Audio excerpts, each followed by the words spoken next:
That night all the people of the community raised their voices and wept aloud. All the Israelites grumbled against Moses and Aaron, and the whole assembly said to them, "If only we had died in Egypt, or in this desert. Why is the Lord bringing us to this land only to let us fall by the sword? Our wives and children will be taken as plunder. Wouldn't it be better for us to go back to Egypt?" And they said to each other, "We should choose a leader and go back to Egypt." Then Moses and Aaron fell face down in front of the whole assembly, the whole Israelite assembly gathered there. Joshua son of Nun and Caleb son of Jephunneh, who were among those who had explored the land, tore their clothes and said to the entire Israelite assembly, "The land we passed through and explored is exceedingly good. If the Lord is pleased with us, he will lead us into that land, a land flowing with milk and honey, and will give it to us. Only do not rebel against the Lord, and do not be afraid of the people of the land, because we will swallow them up. Their protection is gone, but the Lord is with us.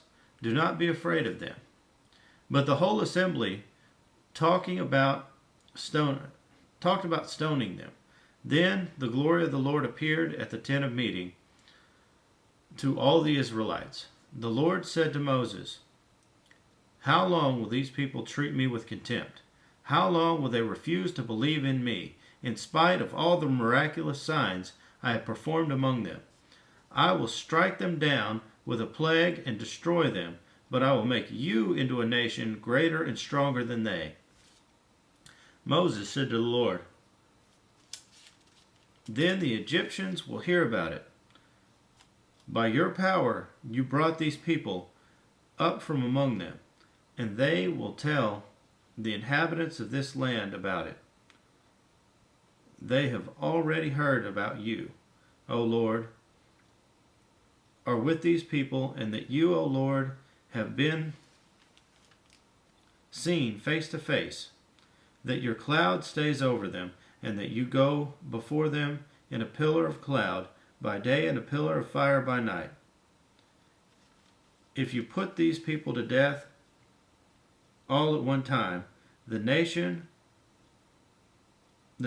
who have heard this report about you will say, 'The Lord was not able to bring these people into the land he promised them on oath, so he slaughtered them in the desert.' Now may the Lord's strength be displayed, just as you have declared. The Lord is slow to anger, abounding in love and forgiving sin and rebellion. Yet he does not leave the guilty unpunished.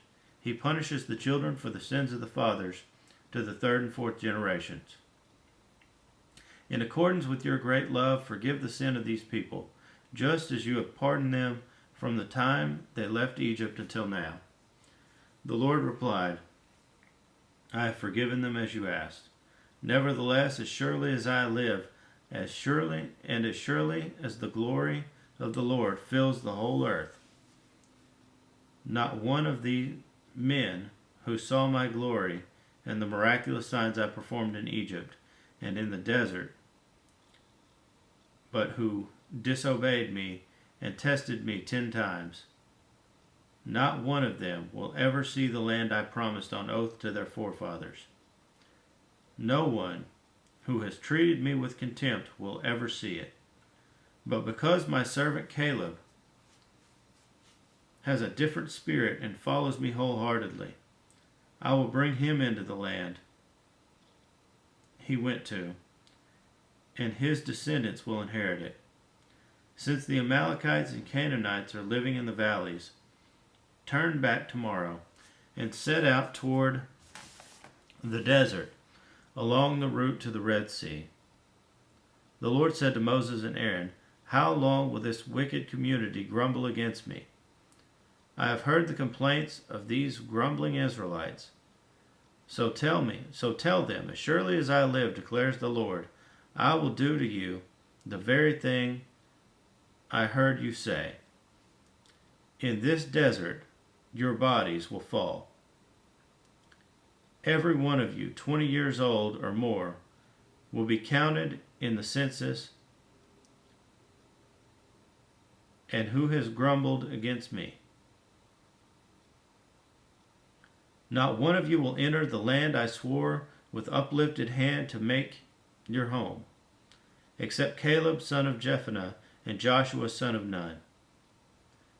As for your children that you said would be taken as plunder, I will bring them in to enjoy the land you have rejected. But your bodies will fall in the desert.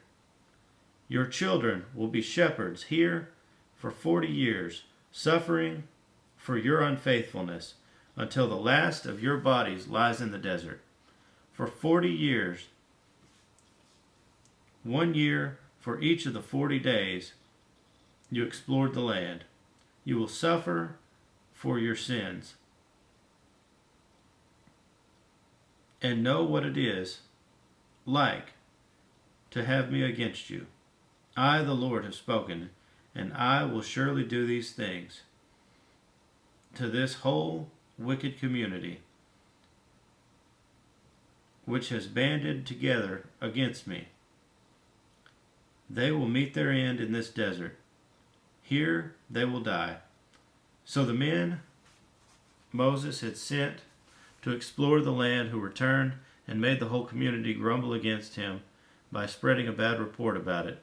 These men responsible for spreading the bad report about the land were struck down and died of a plague before the Lord. Of the men who went to explore the land, only Joshua son of Nun and Caleb son of Jephunneh survived. When Moses reported this to all the Israelites, they mourned bitterly. Early the next morning, they went up toward the high hill country. We have sinned, they said. We will go up to the place the Lord promised. But Moses said, why are you disobeying the Lord's command? This will not succeed. Do not go up, because the Lord is not with you. You will be defeated by your enemies, for the Amalekites and Canaanites will face you there, because you have turned away from the Lord. He will not be with you, and you will fall by the sword. Nevertheless, in their presumption, they went up toward the high hill country, though neither Moses nor the ark of the Lord's covenant moved from the camp. Then the Amalekites and Canaanites who lived in that hill country came down and attacked them and beat them down all the way to Hormah.